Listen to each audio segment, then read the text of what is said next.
So I have been extremely lucky because I have worked with Mr. Ratan Tata. I have never seen him upset. Learning live from the man himself. The first question he asked in Gujarati was, how much money have you spent so far? Mukesh Ambani is my skip level. They simplify their lives enormously. From 450, they had reached like 25 million. Oh wow. So everyone got fired.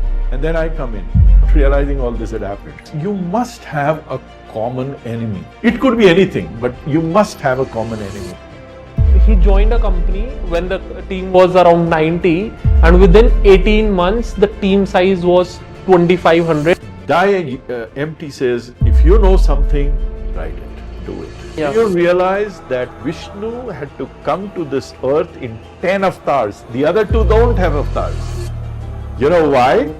There are two theories in management, theory X and theory Y. Really enjoying this like anything, right? This is one of the most insightful, enriching conversations personally for me.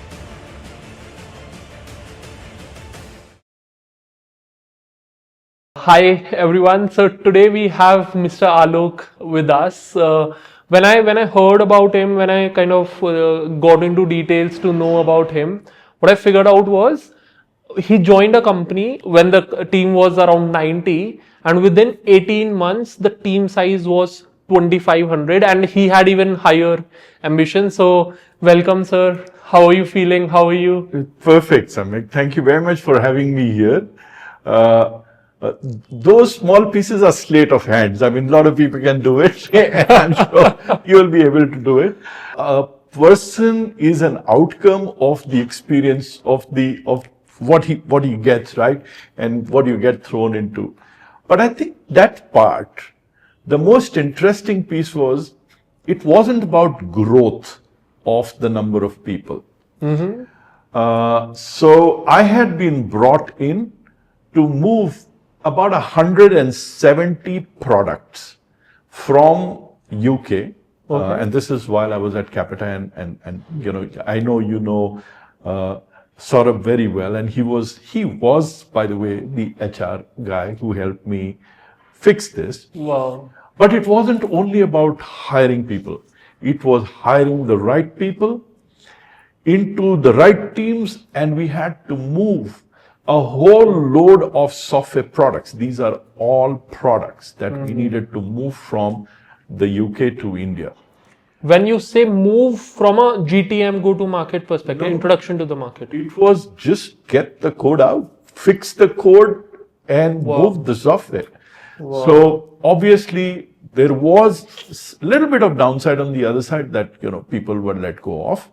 But the technology moved to, it was not about people, but it was about technology moving. So that was the fun part in doing. And, you know, you don't do things all by yourself. Right? It is mostly a team. So I'll give you a small example, and this goes back to my childhood. So I remember we used to live in Chandigarh. My father was working there. He was with the forensic science. You're born and brought up in Chandigarh? No, I was born in Patna. My mother hails from there. My father hails from Delhi. And then my father was with the forensic sciences in Chandigarh. So he stayed there for a pretty long time. And we had a big, nice government house with very big lawn. And we used to play badminton there. Right? Now, we had a garage, and the garage was little jutted out. So, you know, the door was not flushed, but there was a small jut, and then the door was there. And it was becoming night, and I think my brother hit the shuttle, and it went right at the top. And you know, there was a mechanism to go up. I went up there, but I just didn't have the courage to come down because it's like 14 feet. Okay. And I gave up. So I told my brother, get my dad. So he got dad, he got Papa. You know, the reason why it was making it a little difficult was also because there were these uplighters which were coming straight into my eyes. But I couldn't see what was down there. It was seeming to be completely dark, but the uplighters were coming into my eyes. My dad said, okay, turn around. and start lowering your body. So I turned around, lowered my body, and reached a certain place. And I could feel his hand under my shoes. So he said, now let go. I said, no, I can't see you. So, Okay. and I can't forget, he says, don't worry, I can see you. And that's called blind faith. Wow. And I tell you, when you are working in an organization, there's a difference between faith and blind faith, right? Faith means I'm not 100% sure. I have faith in God. I haven't seen him, Sure. but I'm not 100% sure. Sure. But I don't have faith that sun will come out tomorrow. I know it will come out tomorrow. Yeah. I have blind faith that the sun will come out tomorrow, right? And when you do something like this, you need blind faith in your team, and second, you need to equip them to make sure that they are operating with whatever is necessary for them to operate. And I think it is not me, but everyone together did it. I think one of our great points, everyone did that. Wow. Before the podcast started, right, I was a bit nervous, to be honest, right? So maybe, yeah. So maybe because of the kind of teams that you have handled, kind of companies, global companies that you have handled, and if you could see, right, I was thinking, like, what do we do? What do we kind of plan and all? But when I saw you, you were smiling constantly, right? So I must say that this is one thing that I think I'm going to remember later on as well, that I'm going to smile constantly, and I'm going to try to smile constantly. I think that's a good feel that I'm getting now from you. Mutual, absolutely mutual. Thank you. So you mentioned about the blind faith, working with people. I think as leaders, it is important to first show that blind faith to the team. Usually you do not get that back. I won't say usually, but sometimes you don't really get that back, right? And then as leader, that's the approach that I follow. I try to kind of get to a level 2 of blind faith and kind of getting into more, getting the other person more into comfort. Is that what one should do as a people leader, or what do you suggest when you are not getting, when it's not reciprocated from the other end? What should we do? Sorry. There are two theories in management, theory X and theory Y, right? Theory X says everyone is good till the time they've proved that they are bad, and theory Y says everyone is bad till the time they prove they're good, right? I am a proponent of theory X to a certain degree, but not. So you allow the mistakes to happen and you see whether they are getting corrected or not. But I give you another example. So, and you know that I was part of a company called Exchanging Solutions, right? So when I joined Exchanging, so this was close to $450 million company, which had shrunk in less than, so, and this happened all before me. They were acquired. So this part of the business was called Cambridge Solutions. Yeah. Sure. This part of the business was called Cambridge Solutions, had been acquired by Exchanging, and they decimated close to, from 450, they had reached like $25 million. Oh, wow. So everyone got fired in Exchanging. Okay. And then I come in, not realizing all this had happened. Okay. So when I came in, I saw that the balance sheet was hemorrhaging, the investors, the shareholders, they were beating the guts out of everyone. Okay. Now, and no one had anywhere in the world. So, we had offices all over the world, 6 continents. Okay. And no one, and it's a listed entity, and no one had seen a reasonable rise in the previous 4 or 5 years, Okay. 4 years. So what do you do? Right. And it's a similar situation, right? Wow. So I think there are 2 things which I adopted. One is you must have a common enemy. It could be anything, but you must have a common enemy. If you have a common enemy, everyone's looking at the enemy, right? And the enemy may not be the way you deal with as an enemy, but it could be anything, right? So this is a company which was CMMI level 3 for a long time. And I asked the guys, okay, let's do CMMI level 5 in the next 6 months.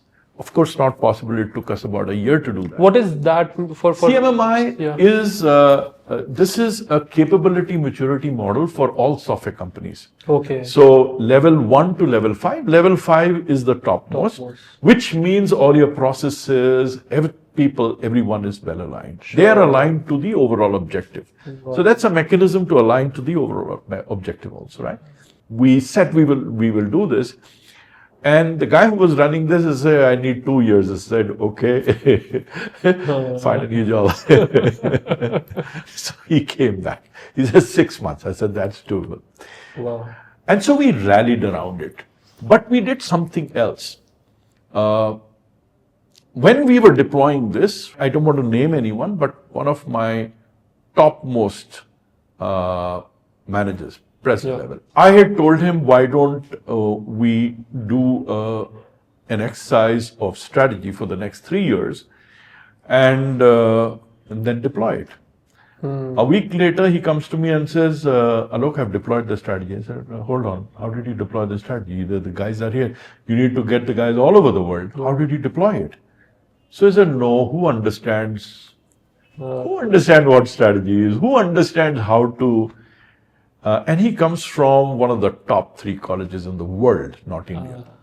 And so I said, no, we can't do that. Let's redevise this. So we started something called a mini CEO program. Okay. And we said that there'll be 40 people, which is the top 2 or top 3 layers. All the 40 will come to a common place. And so I got in touch with ISB. We had teachers from Harvard, from London Business School. We had teachers from Kinflagen. And we said that we will use this next 2 years. So to train you, to teach you some of the best faculty. And then we will take something called action learning programs. And what were the action learning programs? The action learning programs were, how do we improve our farming rate? How do we get new customers? How do we improve our bottom line? How, all of that. Sure. And that is the outcome. So there's no test. That is the outcome, right? You'll not believe we trebled every 3 years. By the time I exited the company, we were, from the 25, we were close to 175. I think you need to equip people, and then you need to let them go. And that's the other part. Let them do their piece of work once you have done your. But you monitor. You Yes. make sure you monitor, and you make sure you get inputs on what is happening, metrics. You're constantly doing the metrics.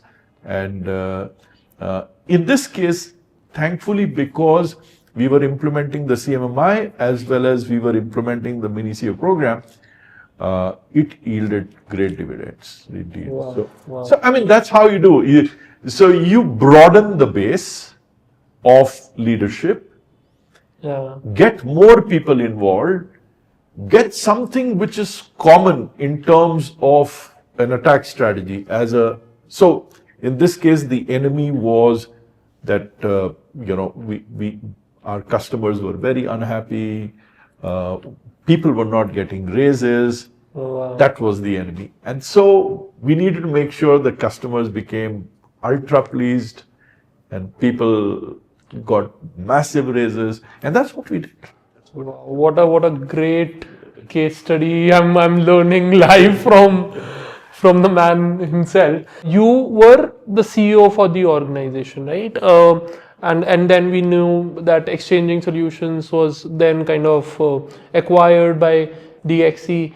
Before we get into Exchanging, so I was the CEO of Exchanging Solutions, which is an entity which was listed in India but had entities all over the world. Uh-huh. Exchanging Corporation, which had which was an entity listed in UK. I was not the CEO of that. Yeah. But I was the global president for all the technology for that. Yeah. But that was then acquired by another company. Sure. Which was Capita. Yeah. Okay. So that was, and that's where kind of you also went to. Sorry, not Capita, DXC. DXC. Okay. I'm sorry. Yes. I'm sorry. Yeah. Yes. That was acquired by DXC. Sure. But I said no. I've had enough, so I went to Capita. You went to Capita. Okay. We will go into that. First and foremost, how did you enter exchanging? What's the story behind that? I see this as a major break to the career where you are actually leading the organization at that level and then transforming the entire organization altogether. What do you think led the management exchanging get you on board? What was that piece that you think you've developed? Let's go before that period, right? What all you have done before that? So, if you ask me how, I'll say divine help. I've been extremely lucky. Okay. God has been extremely kind to me. And somewhere down the line, howsoever much effort you do, howsoever much, a little bit is needed. So, allow me to go a little bit back in my life.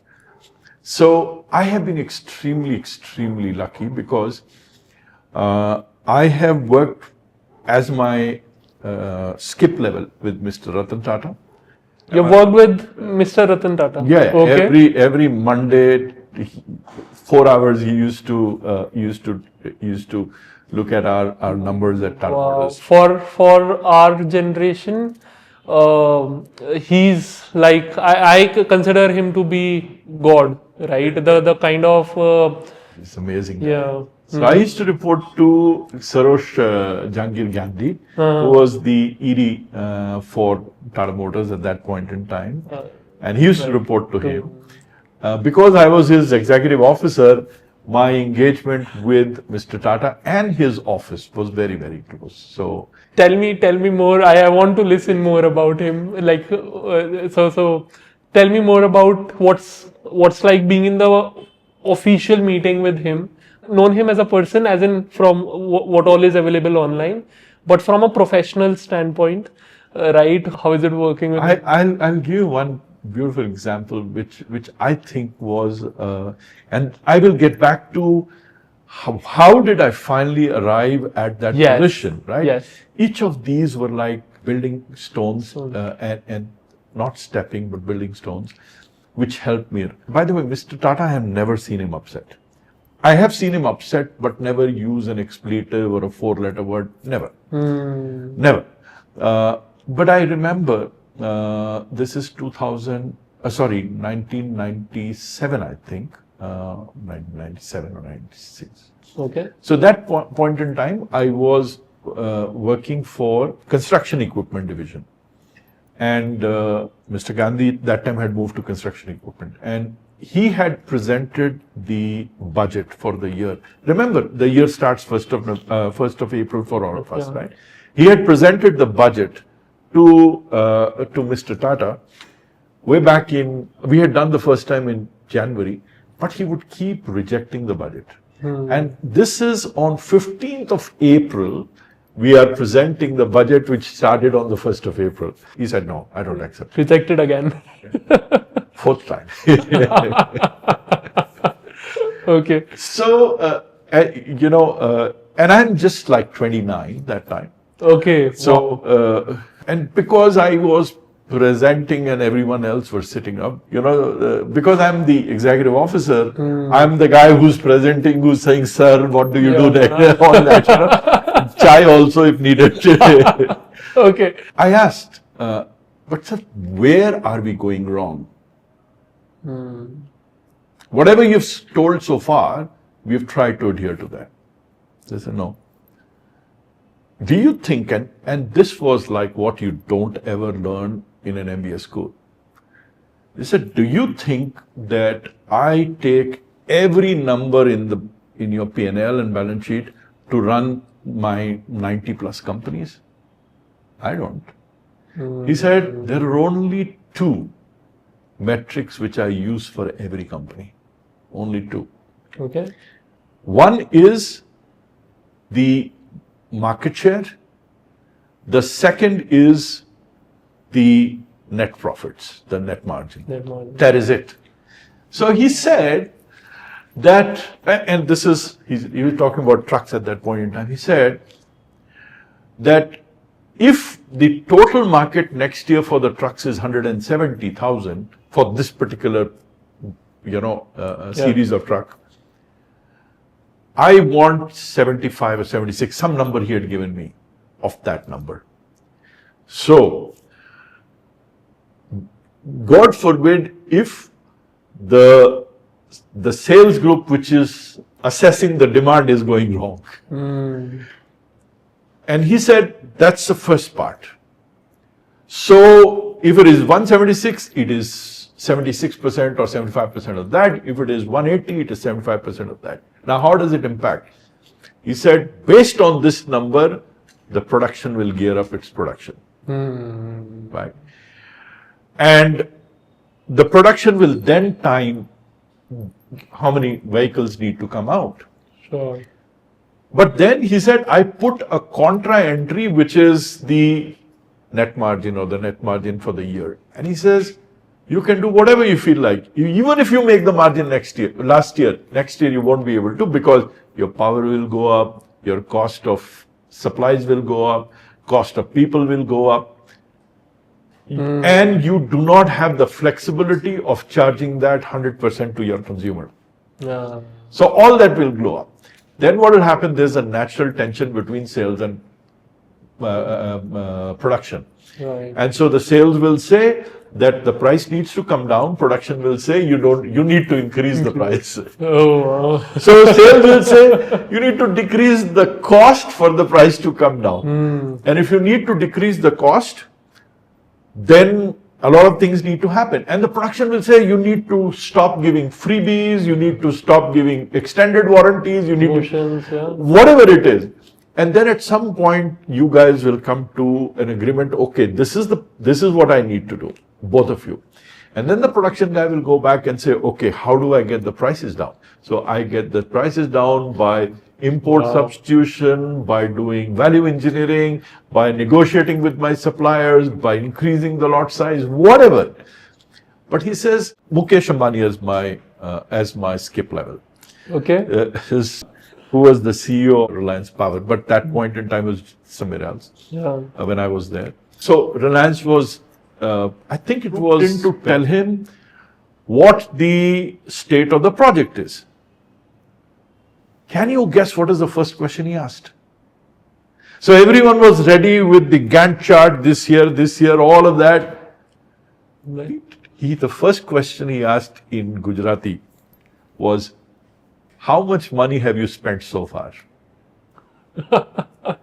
So the guy reads out some, I don't know how many crores it was, and then he looks at his chart. He said, till this point in time, if the project was going right, you should have spent 8 times this number. So you are running at least 1/8 of the project speed. There's something terribly wrong. Wow. Didn't look at any Gantt chart, just the number. How much have you spent in this project? These are two things which are very common to both of them. So one used something else, another one used something else. But they're numbers. Very simple. They simplify their lives enormously. Both of them, right? Mr. Tata, he verbally said that I can't possibly remember each and every number, but I know what each company should be progressing towards. Got it. And what's the difference in their style? Like what is the in usual, what do you see any difference in their working style?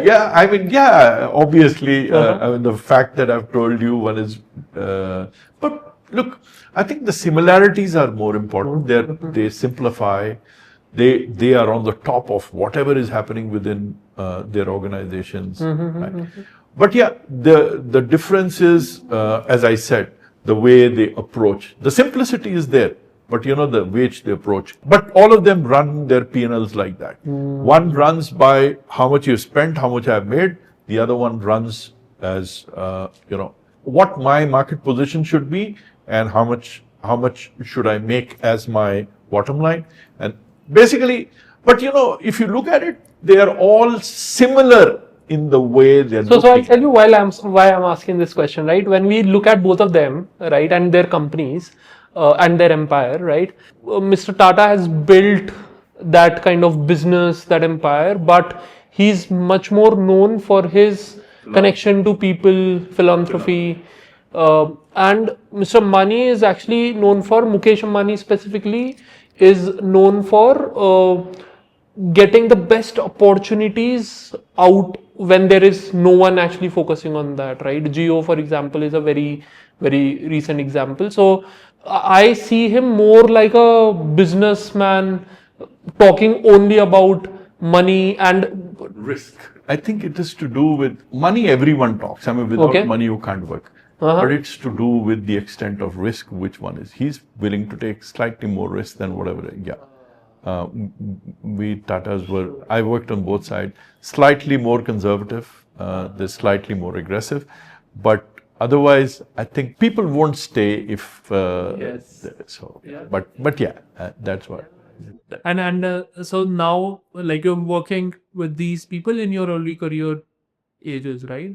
This is where we are taking it. So, and then how did you finally land up there? So after that I worked for a company called Symphony Services, and that's where I learned a lot about the product side of the business. Symphony was all about product. Ramesh Vadvani, he's known as the Tsar of Indian software, right? He created the OPD segment, the outsourced product development segment. So I mean, all of this together. So for me, I was with Cambridge in its formative years. So between 2002 and 2005, that's the time when we had a company called At India, which was probably one of the first VC/PE companies. I mean, At India was money to be given to startups and businesses. So I was part of that. Ramesh Vangal, Chris Sinclair, he was the chairman of Pepsi, PepsiCo. Both the Bronfman brothers, Edgar Bronfman Jr. Senior, not brother but father son, they were there, and so when you have people like this around you to learn from, your art of observation becomes very, very acute, because that's where the learning comes from. You can obviously tell them nuances of what you do, but they have a much broader picture. And when you're sitting with them, you get to know that quite well. So when I went in I left Symphony, I went back to, I was invited back to Cambridge Solutions. And at that point in time, I was just the president of that company and president of the global technology group. But Cambridge was eventually named to Exchanging. Correct. On the stock exchange, we called it Exchanging Solutions. And because I had turned that business around very, very rapidly, Ken Lieber, who was my CEO, he was a group CEO, very gracious to give both the chairman's position as well as the CEO's position for that entity. So that's how I became. Wow. Though you're saying that you've been lucky, but I think it always, like, there's a saying, fortune favors the brave. What is that quality in you that you think that luck had actually, that you had attracted that luck, right? So what is that piece that you you own? What is because of which all of that happened? Look, I think it finally will bog down to the risk that you're wanting to take. So even in my current organization, it's a big risk, right? I had guaranteed payouts. I was earning quite a lot. And then at some point in time, decided I'll leave and start on my own. And I like to call something from my book. So I wrote a book called Achieving Successful Business Outcomes. And it's a very simple concept, by the way. Okay. And the concept is something like this. It's about space, time, and action. And if we have time, we'll speak about it. Yeah. No, please. But I'll start with action. So, business outcomes is because of actions or inactions, right? So any outcome is because of action or inaction, right? But very young in my life, I realized, and as a computer scientist, I realized that there are only 3 actions possible in the world. Just 3, right? If you're writing a computer code, it's add, amend, or delete. There is no 4th action.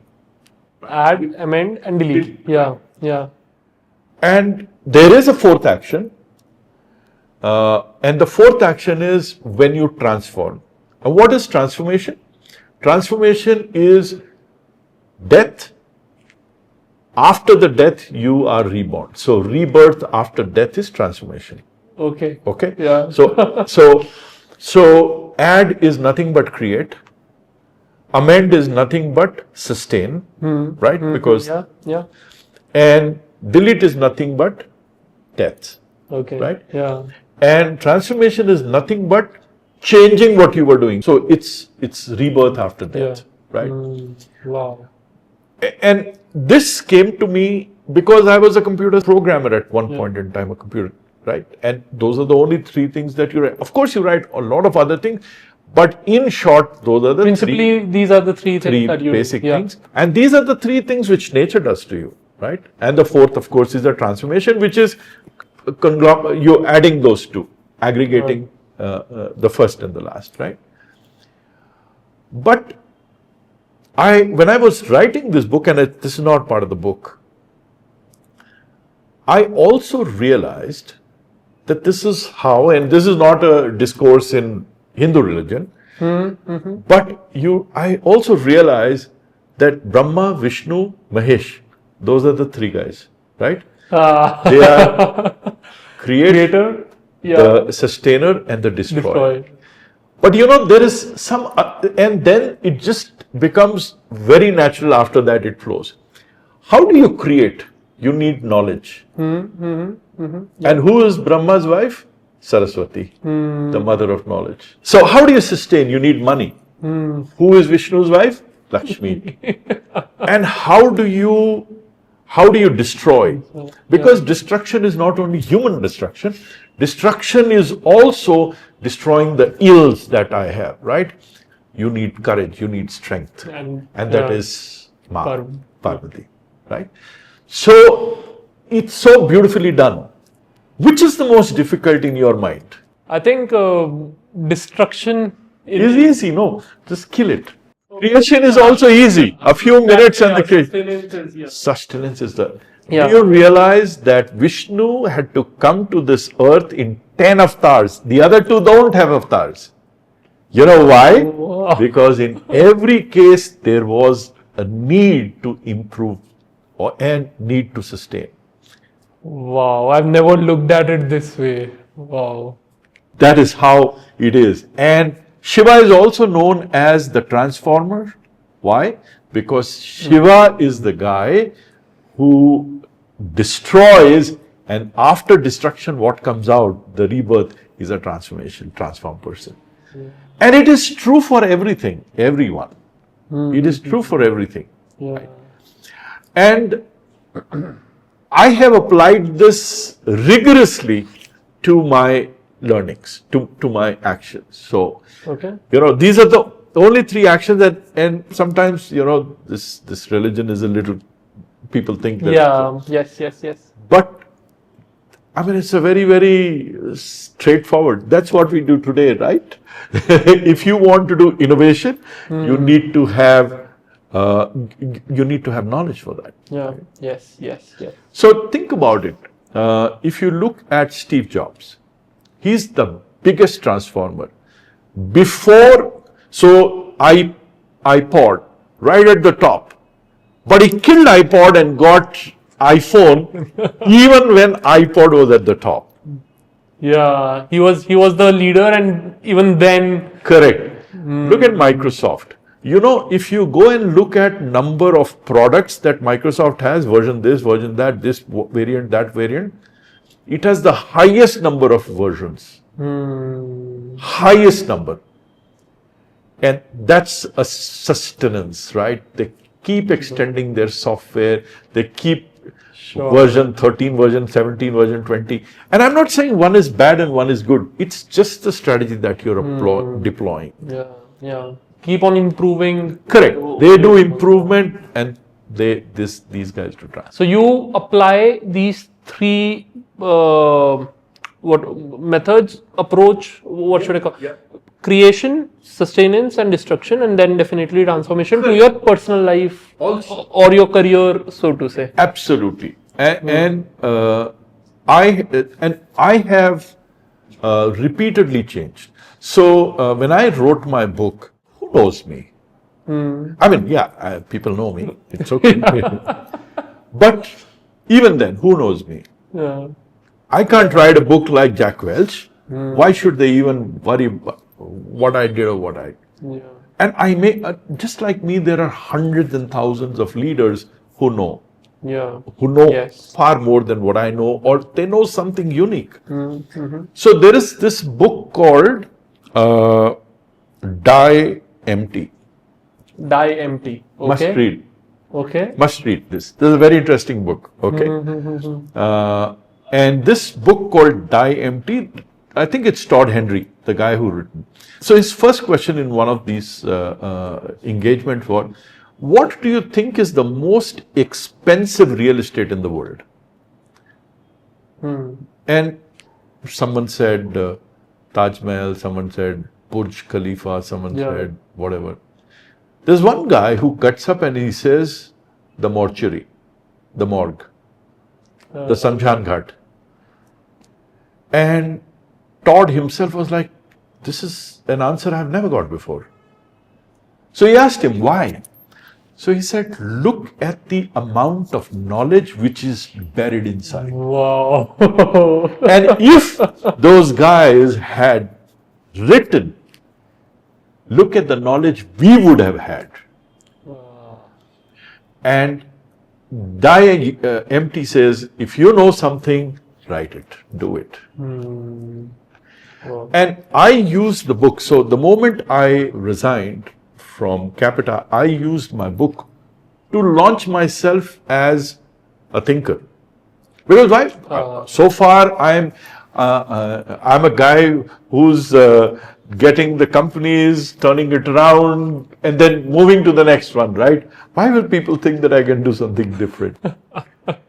And so, yeah, I have applied a lot of transformation in my life. It's very painful, but I don't fear it. I'm okay. So this is not luck, right? You've been too humble, but I think this is majorly. No, it is. It is luck. Look, it is luck. It definitely. How can you select? So you can't select your parents. You can't select your family. If you are in a good family, good parent, isn't it luck? Yeah. You can't select your bosses, can you? Can you select your Can you select your skip level? You cannot. Can you select opportunities? I mean, the opportunity is available to 100 people. Yeah. Just to close one loop, when exchanging acquired Cambridge and Cambridge started falling rapidly, okay, and from some crazy 400 plus, it had fallen to 25. They called me. That is the time they called me. Can you fix this? And that's why I came. So I'm sorry if I meandered a lot. No. I'm really enjoying this like anything, right? This is one of the most insightful, enriching conversations personally for me, right? And so you we're discussing about that piece of exchanging solutions now getting acquired by DXC. You are a part of that process? Yes, I was. We handed over, and I left DXC immediately after, because there were two suitors. They were so one was DXC, the other one was Capita, and DXC wanted exchanging for the BPO business. Okay. And I ran the non-BPO, right? I ran all technology. The technology business. And Capita wanted for the technology business. So when this failed, when Capita did not get through the deal. so all of us made a little bit of money, or some money in the sale. Yeah. But Capita came back and said, "Why don't you join us?" Wow. So that's how I joined. So what was the like kind of can you take us through that process of acquisition, as in maybe for the viewers, right, who do not really know anything, but they get to hear these news that this so and so company got acquired. What exactly is happening within the organization when such discussions are happening? So, acquisition is both good and bad. Okay. It is never neutral. Okay. Never at all it's neutral. So when you acquire companies, okay, first of all, why do you acquire companies? You acquire company because 1 + 1 must make 11. 11. It should not make 2. 2. Sure. Right? Because an acquisition is always at a multiplier. So if you are doing, let's say, 100 million, then the acquisition will be at 2x, 3x, Sure. whatever the multiplier, 4x. Depends what, if you are in SaaS, then it could be some crazy numbers. If you are in a product, it could be 4x. If you are in services, it could be another number, which is lesser. But the cost of acquisition is much higher because it takes you an enormous amount of time to recover the amount of money that you're investing in buying an existing organization, right? So obviously, when you're doing this, you need to make sure that the two organizations which are getting merged into each other, okay, the net outcome. So you need to reduce the entropy of the organization, which means you need to reduce the burn of the organization, right? So now you've got 2 senior management teams, right? 2 finance, 2 HR, 2 this, 2 that. Everything is 2. So obviously the first layer is how do you make sure that you merge these 2. Yeah. Then let me talk about my second part of what I said. So STA, right? I talked about action. Yeah. The second part of my book talks about space. Okay. Space is straightforward, right? You have owned spaces, you have known spaces, which are nothing but adjacent spaces, right? So you could be making cars, but an adjacent space could be seat covers. Yes. You can be making motorcycle, adjacent space can be making helmets. Right? Sure. So that's what I call as own spaces. Yeah. And then unknown space, which is completely out. You don't know what they are. You don't do anything. Sometimes that also helps, by the way. So, for example, Tatas, they were never in real estate. Once Mumbai said that the mills have to go out, the mills were shut down. But what do you do with the space? Yeah. So they became builders. So now there is unknown space that they have entered into and making money. It doesn't mean that you can't make money. That's making money, right?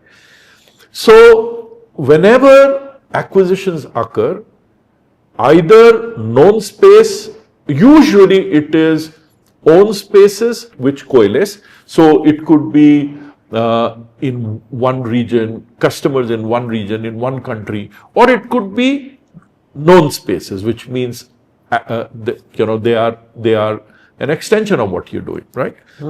So whenever this happens, they try and coalesce teams. They try and see whether instead of having 2 teams of the same piece, can I have all these together in some form? Yeah. So, for example, insurance here. Can I club the 2 insurances? Right. And I think from a culture standpoint, it should be a big thing, right? How do you deal with that? Most of the times, it is not the amalgamation of the structure, but it's the culture. It is the culture. And sometimes the culture can wreak havoc. So, for example, if you have let's say you've acquired two companies. One company has always looked at very large deals, Yes. 100 million deals. The other company has looked at smaller deals, 1 million deal. Well, that's it. And you coalesce these two groups. The boss is saying, what? $1 million you're getting into it? No, Why just give waste it away. time? Give it away. I have no interest. So, yeah, the cultures are very, very critical because the mindset and culture will dramatically change the equation that you're running those companies. So, most of the companies fail because of culture only. What do they do in such situations to ensure that they do not fail when such kind of acquisition happens? So, you see, many a times you will see companies. So, for example, Capita is a conglomeration of a lot of small companies which have been bought together. Huge number of companies that have been bought together, right? Sure. Product companies, BPO companies, huge number have been brought together, right? So what do? If the plan is that you create an amalgamation of these guys, you don't mix all of them. Just allow them to run independently, Yeah. but put them under one single boss. Sure. So that's how you do it. Yeah. If you have a common, then there are other ways. You have horizontals and verticals. So you can have insurance vertical, but you can have multiple horizontals again. So only one boss who's dealing with everyone, but you allow people to flourish the way they are till the time you start impacting. Yeah. Was it your first time to experience something like this level of acquisition? Not at all. So at India, yeah, right. 2002, they were giving money, and I know they were sitting at an evening dinner. All of us were there when they said, "Look, I was the chairman of Pepsi, you were the chairman of Cigarette, this bank, that bank, Canal TV. Why can't we run it?" So they actually acquired large parts of a software company, and that's what the starting was. That is how the starting part was. What was one thing that you think was very new to you during that time of acquisition? Because I'm sure in Capita there might be a lot of things which came very new to you, but when that kind of structure is happening, when that kind of acquisition is happening, was there something that you learned out of that process? Yeah. Or you always learn. Every acquisition you learn something or the other. And my biggest learning was way back in 2002, 2003, when we were acquiring. So I remember we had gone in a school of business. That point in time, we were trying to see if Rajat Gupta, of course, Rajat went into a little bit of turmoil. He was, and he's back again. He's back again. But we wanted to bring him over as one of our board members. So again, I was presenting, and we had like 12 different names. So we had, and remember, this is yet not the billions which you are looking at today, but you're talking about 2002, 2003, where you got like $50 million you've acquired, and that's your starting point. Yes. And we had given like a 15% increase, so 57.5 million. That's the number that had been given, and we had like 15 people, all big names in that. Okay. Sure. So as I was going through, he stopped me. He said, "Hold on, stop." So I stopped, looked at the names. He said, "Half of them need to be fired." They are sitting over there, me included. So he had just left McKinsey, and he said that I have 5,000 people in McKinsey. Each one of them does $1 million. That's how we do $5 billion a year. Wow. And if so many people will give you 7 million, so these are not new. You are also doing farming. So he said, like, only 3 or 4 people are working. Why do we need the rest? So, it suddenly ticked that there is a benchmark that you are supposed to deliver a certain number if you are at a certain state. Wow. How was your journey at Capita, right? Wonderful. That piece of why exactly they wanted you, and then what happened when you joined them. And this piece is particularly very interesting to me because I think this is where the real transformation in terms of people particularly happened, right? I'm sure there might be a lot of challenges which might have come across. Please take us through all of them from a organization people standpoint, particularly like when you're scaling, people might not be at that speed, they might not be able to match at that speed. What all did you do to get there? So, there's a theory called blitz scaling. Okay. And there are two ways to scale. One is make sure everything is perfect, and make sure that everything, as you scale, the organization can take care, can handle that scale. Okay. But there's an anti-theory. Okay. And this is one of the founders of PayPal and a very known professor in Stanford. So he called it blitz scaling. So of course, blitzkrieg is a poor word in a sense that it is a Second World War German tactic. And the tactic was that the Germans would send in all their might at one place and then pull back. So basically it was everything together, all forces together, go crush and pull back. Okay, so this is called blitzkrieg. And he uses this term called blitz scaling, which, and he also says, sorry, I'm using a very stupid word, but nevertheless, this according to me works. So he says that whenever you are in a startup mode, everyone will work a lot more than what he's expected to work.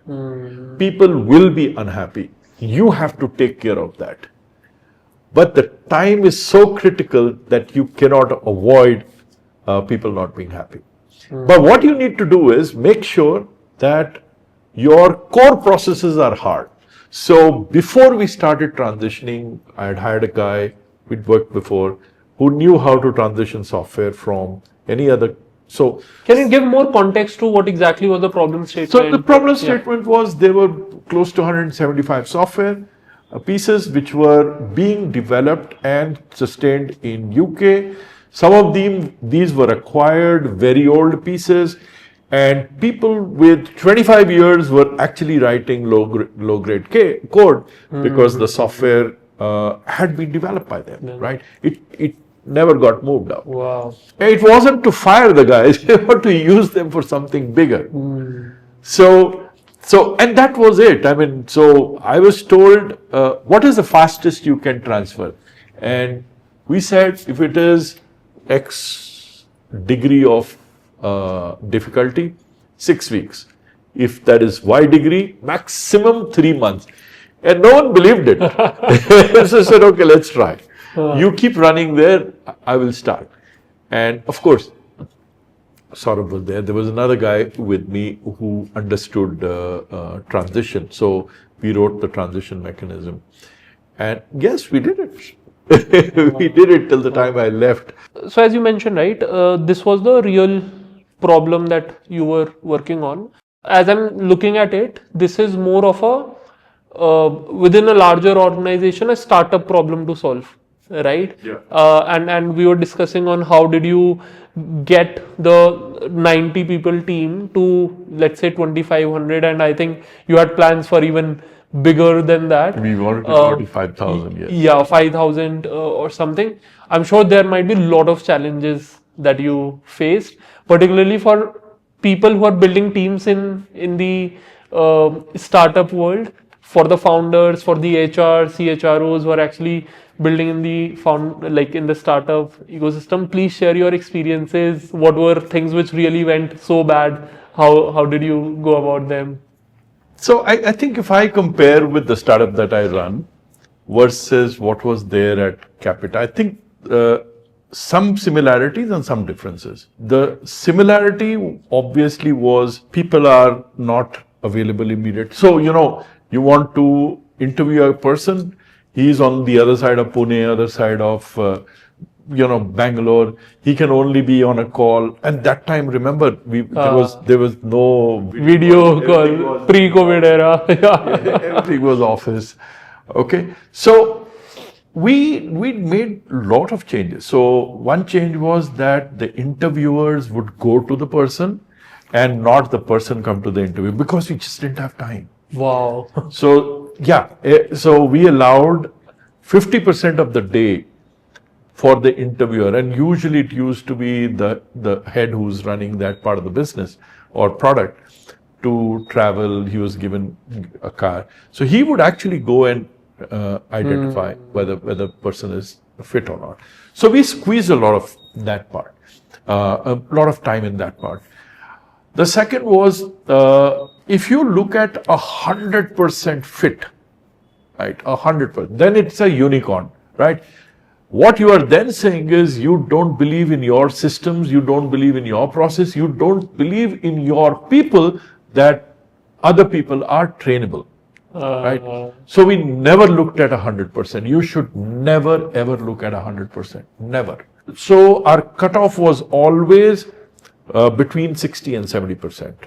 And we never matched to the last 100. I think this is a very important piece for organizations to understand, right? Because they feel that they'll get the person ready day one, get rolling and get started, right? So I think this is a very interesting, important piece for people who are building teams to understand. Yeah. Yes, please. And then we always had a buddy pair. We created something called a buddy pair. So any person who's new was always assigned to an existing person, always. So you're making sure that he doesn't get stuck because of hierarchy, or he's always got to go to that.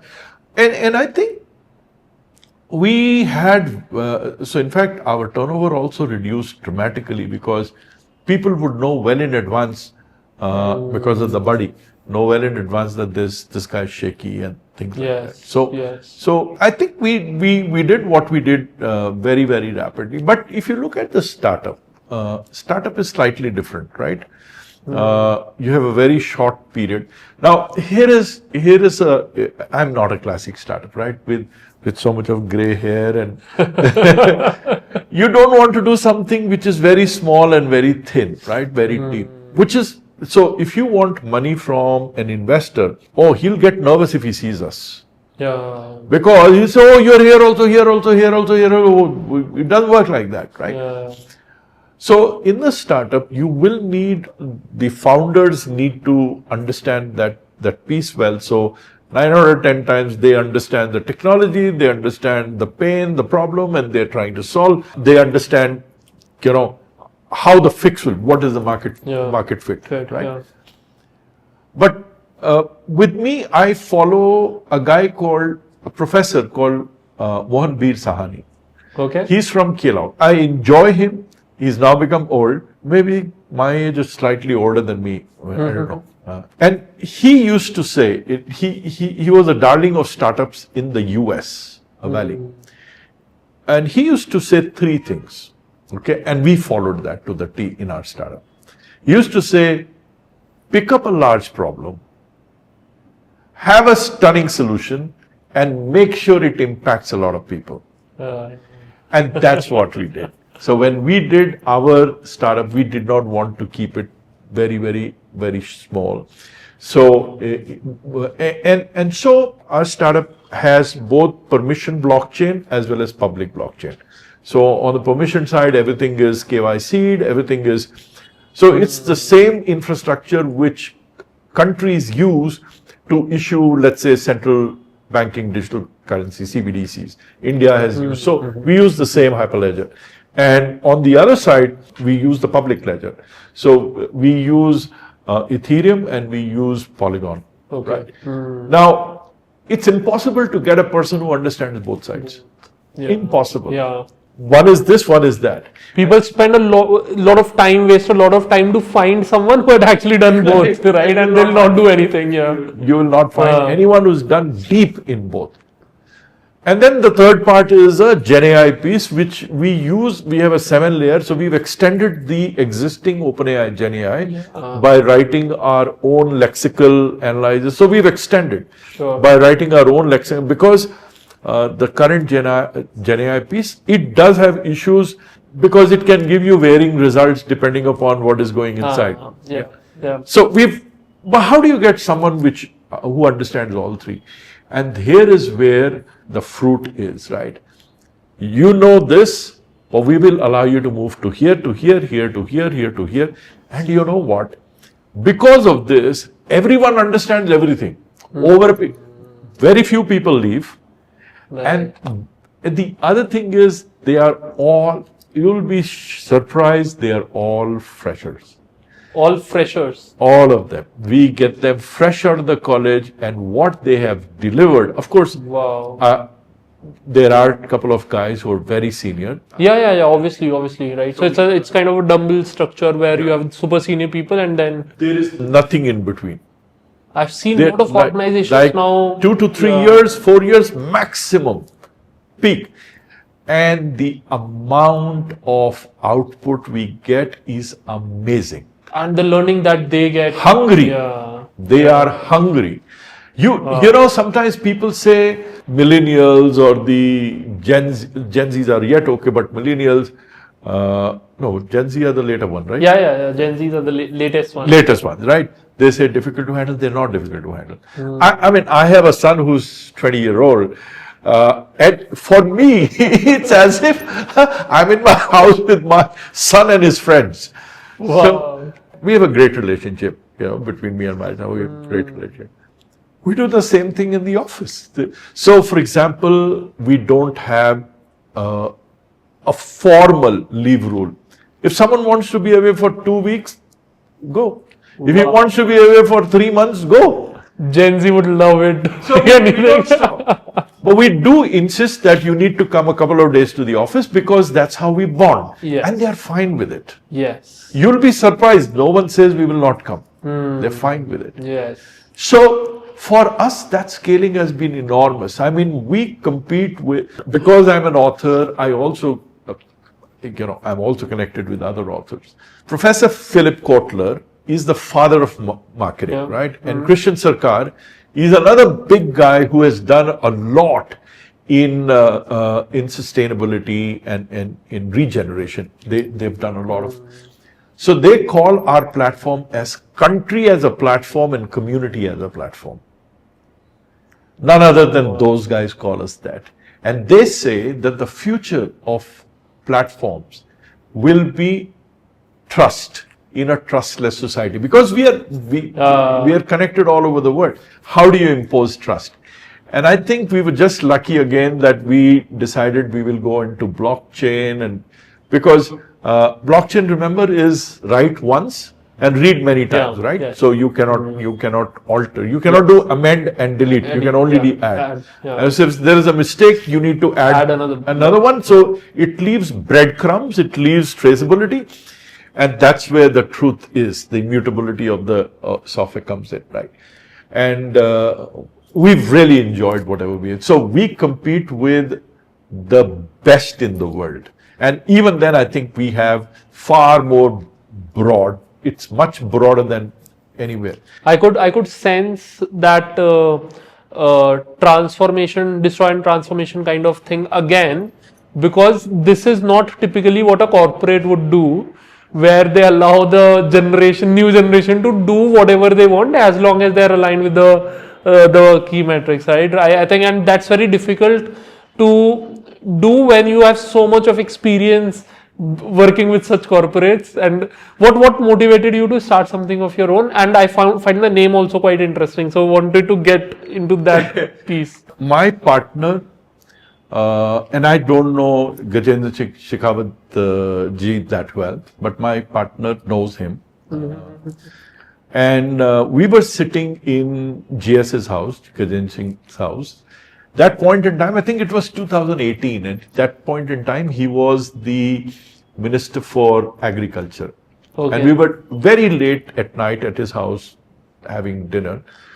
And he had just come back, and I think That was the time when Government of India was waiving some 18,000 crores or some number of farmer loans. Alok ji, आप तो technology में है, कुछ ऐसा बता सकते हैं कि हम कुछ अच्छा करें farmers के लिए, because it's not about waiving the loans, but it is about making them more prosperous. That is the time we decided, okay, let's look at the whole supply chain, and we realized that the farmer spends money up front, and then it's only 8 months later that he gets the money out, right? But in the meanwhile, if he's got grants, if he's got money from the government, he uses it, especially if the crops go bad. So we decided to use the blockchain, and it's a piece where we allowed farmers to transact on the chain, making sure he can only buy what he is supposed to buy, things like that. Sure. And that's how we did that. So I left my job and went into this, thinking I'll be able to do something for the country. And so we wanted to call this advanced blocks, but Government of India wouldn't give us the name. So they rejected us 5 times. But we were like, no, we're going to do it, just like Gen Zs. So we went native, we went Sanskrit. So Istaka in Sanskrit means bricks or blocks. Paza in Sanskrit means a lattice or a chain. So Istakapaza is nothing else but blockchain. They gave it. We got the name. Wow. I think there's a lot of young vibe that I'm getting. I'm really charged up. I want to extend it more, but I think I'll have to call you again for maybe another similar length of discussion. I really enjoyed it. So I ask this question to everyone, and with that I think we're going to end this piece. Last 5-6 years for yourself, right? And specifically when you started this, and maybe a bit of what you were doing at Capita. Take us through your thought process, your mindset, what were you thinking and how it has changed. And now, let's say next 5 to 10 years, what do you predict you will be thinking and what is the direction that you will be taking? So, when I left my job, the first thing I did was to ask my wife, because, you're getting a lot of money inside and suddenly the money stops. You're now paying. So we were cutting checks at the end of the month between me and my partner. And so she said, look, we have enough money. We've got one child. We'll teach, we will educate him in the US. That's planned. We have money for that. We have enough money to live comfortably. So follow your dream. And I think at one point in time in everyone's life, you want to give it back to the society. I thought that doing something for the farmers is great, enormous. By the way, I'm also associated with another organization called Global Parley. Okay. Global Parley has been created by a guy called Mayank Gandhi. So Parli is the place in Maharashtra where no water was there 10 years ago, and the maximum amount of farmer suicides were there. They would drink pesticides. He's changed the place. Change means he's completely changed. There is water there. The farmers, TISS have done a research. So the farmers they used to earn 30,000 rupees per acre. Now they're doing 7.5 lakhs per acre. That is the gap. And I'm associated with that. And I think, universe helps you to get into those places where you can make an impact. Long time ago, I had gone to Vrindavan. And I don't know why, but a lot of people, and this is, I saw women, tonsured head, white sari. They're all widows. But you know what? One woman was sitting cold, absolutely cold morning, and we just talking. She said, my son told me, wait over here, I'll come, and he just left me and vanished. Oh my God. Now if you can do this to a mother, what else? So I want to do something there. Okay. Something there in Vrindavan, the mothers of Vrindavan. Wow. I think this is really inspiring, and it gets me to thinking more beyond, I think, just what you and we do in our regular lives, right? I think this is quite crazy to end the conversation with. I really enjoyed this, and I'm sure there's a lot of value that our viewers are also kind of going to get out of it. It was thanks for taking out your time. It was really Thanks for nice. inviting me, Samir. Thank you, Absolutely thank wonderful. I enjoyed the conversation.